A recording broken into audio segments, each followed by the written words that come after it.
Good morning. This is a beautiful Tuesday morning. And if you dey look me so for your screen, know say you dey watch Health Corner with me, myself, and I, your one and only Dr. Adora. You know, say yesterday we've been discussing you about conjunctivitis, aka Apollo, also known as red eye. And I even tell you some of the symptoms where they follow this red eye, they waka, they go. And I tell you, say, if you see any of these symptoms where I mentioned, for example, say your eye don't they turn red, or it be like say they bring out some kind of water where you can't tick. But sometimes you wake up for morning, say if you know if you open eye, I beg waka go meet your doctor. And your doctor in go conduct different examination for your eye. If he carry cotton, take sample of the fluid wey come up for your eye, then can carry and go lab, go find out whether a bacteria or virus na in they cause this conjunctivitis. Then those wey get sexually transmitted diseases, they go still check to identify whether na that one na in they cause this thing, and if na him, the treatment where they go prescribe for you. But on the whole, how do they treat this red eye? Or with how do they take, make sure say iwaka comot? The treatment for this red eye, aka Apollo, aka conjunctivitis, depend on the cause.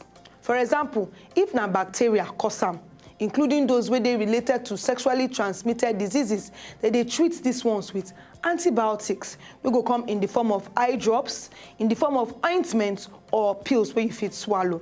These eye drops or ointments, they got to apply them inside the eyelid 3 or 4 times per day for 5 to 7 days.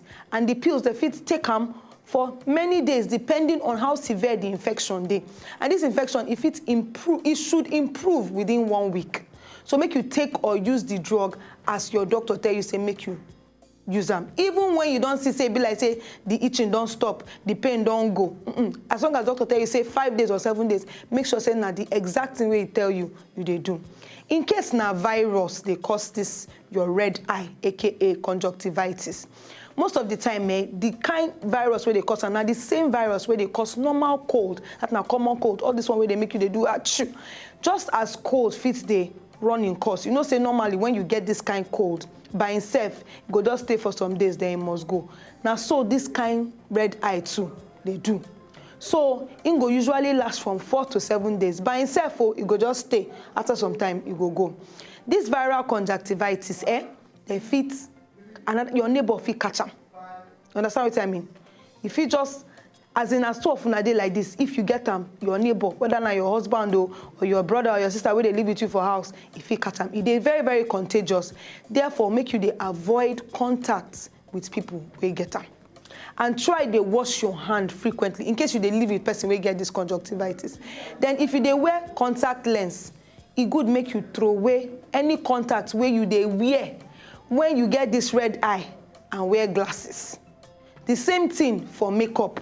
The same thing for some kind irritants where they cause this thing. In case this infection, na irritating substance na in cause am, or na in cause this conjunctivitis, use water to wash the substance from your eye for like 5 minutes. For example, if maybe you dey shampoo your hair, the shampoo just jump enter inside your eye, or any other thing enter your eye, try wash them with water for like 5 minutes. Then you go notice say within 4 hours, your eyes go begin to improve. Then if this conjunctivitis, wetin cause am, na either acid or alkaline material like bleach, immediately make you dey rinse your eye comot with plenty water and call your doctor. No waste time. Waka carry yourself, because if not you carry yourself, make your neighbor carry you. Then in case na allergies, some people they allergic to different things. You get some kind of allergies where they associated with this red eye or conjunctivitis. All these ones, they should improve once then treat the allergy or then comot the thing where they irritate you.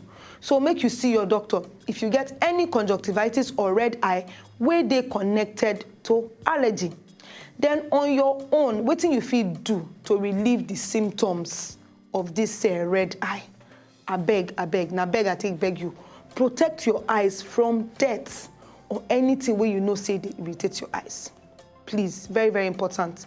Then avoid the use of makeup. Ladies especially, you go talk to with that red eye, you still want make shakara. Now here I go stop. If you want to hear more on top the matter, please. Join me same time tomorrow, make us send you the rest of the details. My name is Dr. Adora, and this is your Health Corner for Good Morning Naija Show. Enga Fechi. if you know say just enjoy the video they want to just watch, make una sharply subscribe to our channel. No darling.